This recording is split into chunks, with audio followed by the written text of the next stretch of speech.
හරියටම ඉංග්‍රීසි මුල සිට සරලව. අයිබෝන් යාළුවනේ. අපි අද ඉඳලා අරන් එනවා තවත් අලුත් පාඩම් මාලාවක්. අපේ ස්පෝකන් කොටස වෙනම යනවා. ඊළඟට ඉංග්‍රීසි පාඩම් මාලාව වෙනම යනවා. අද මේ පාඩම් මාලාව යටතේ මම අරන් එන්නේ ඉංග්‍රීසි වචන. words. සාමාන්‍ය කියන vocabulary. අපි සම්පූර්ණ භාෂාවක යාළුවනේ දැනගන්න ඕනේ වචන. කතා කරන්න වචන දැනගන්න ඕනේ. මෙන්න මේ විදිහට වචන ඉගෙන ගන්න අපි එහෙමනම් මේ පාඩමේ ඉඳලා birds කියන පාඩම යටතේ birds කියන වීඩියෝ යටතේ මාත් එක්ක එකතු වෙන්න ඉංග්‍රීසි YouTube නාලිකාවෙන්. එහෙමනම් මාව subscribe කරලා නැත්නම් අදම subscribe කරන්න. මම ඉංග්‍රීසි YouTube නාලිකාවෙන් හරියටම ඉංග්‍රීසි මුල සිට සරලව අපි ඉගෙන ගනිමු. හොඳයි. මේ වීඩියෝ එක තුලින් අද මම කතා කරන්න බලාපොරොත්තු වෙන්නේ අපේ පවුලේ උදවිය. family members. family members. family කියන්නේ පවුල. පවුලේ ඉන්න කට්ටිය. පවුලේ අපේ අයට අපි කියනවා කවුද කියන්නේ family members. පවුලේ උදවිය. පවුලේ පිරිස.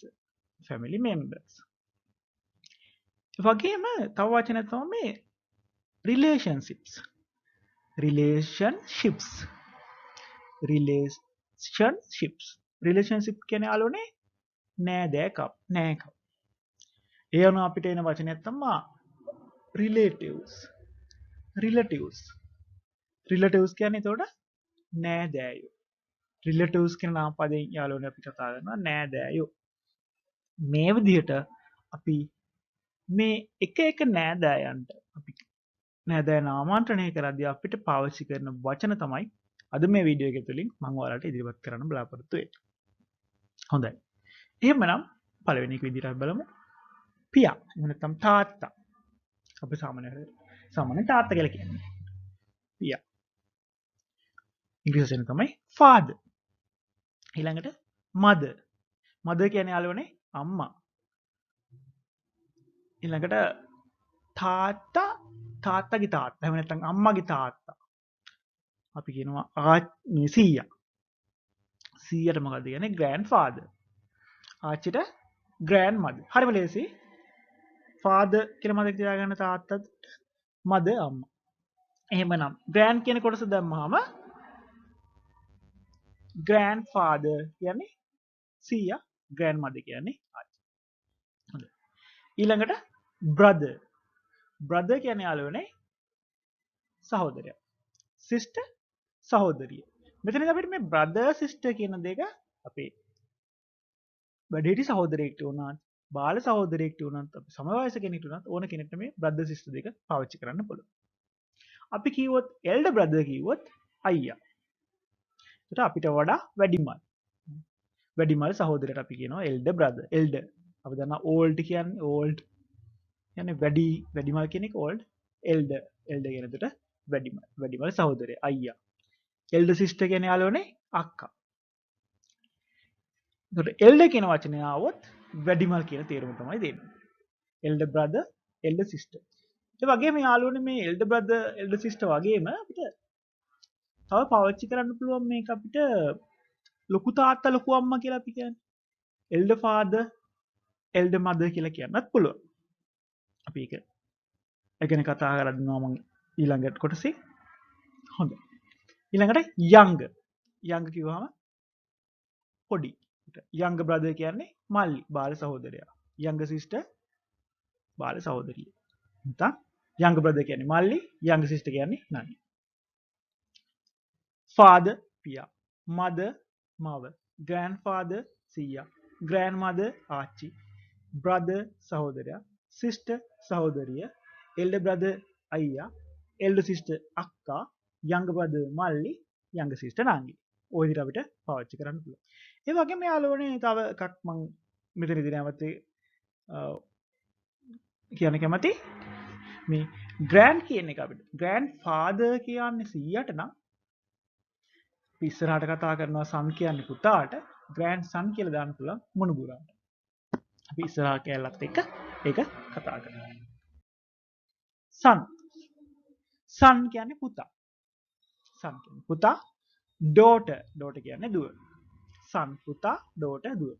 අර මං ඉස්සෙල්ලා කතා කරා වගේ සීයට grandfather කියනවා වගේ grandson grand කියන කොටස යොදාගත්තොත් අපිට මුණුබුරා කියන විදිහට කියන්න පුළුවන්. grandson, granddaughter. uncle කියන්නේ යාළුවනේ මාමා. aunt අපි සාමාන්‍ය භාෂාවේ ආන්ටි කියන්නේ ආන්ටි. හරිම වචනය aunt. aunt කියන්නේ යාළුවනේ නැන්දා. මෙතනදී තවත් දෙයක් යාළුවෝ මතක තියාගන්න ඕනේ මේ aunt සහ uncle කියන දෙක අපි මාමා නැන්දා කියන්නේ අපිට පුංචි අම්මා ඊළඟට බාප්පා ලොකු අම්මා ලොකු තාත්තා කියන දෙන්න අපි කතා කරන්නේ නැහැනේ මෙතනදී.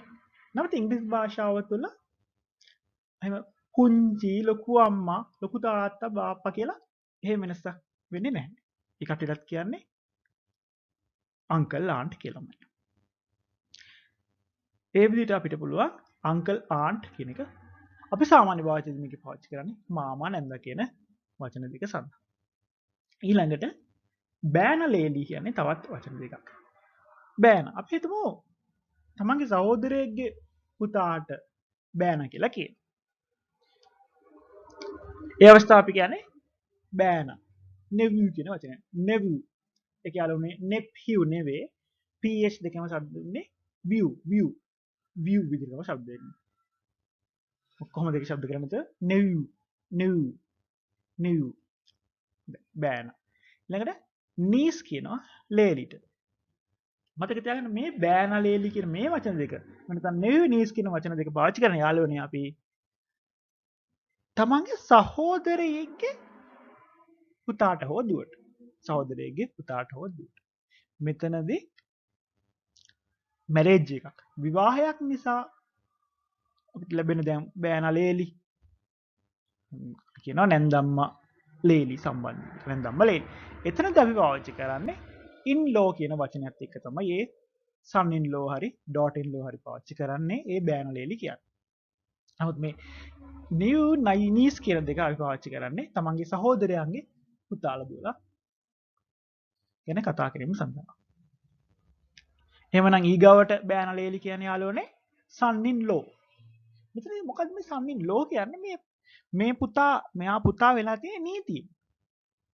දැන් අපි හිතමු මැරේජ් එකෙන් පස්සේ ඒ අම්මට තව පුතා කියනවා අපි.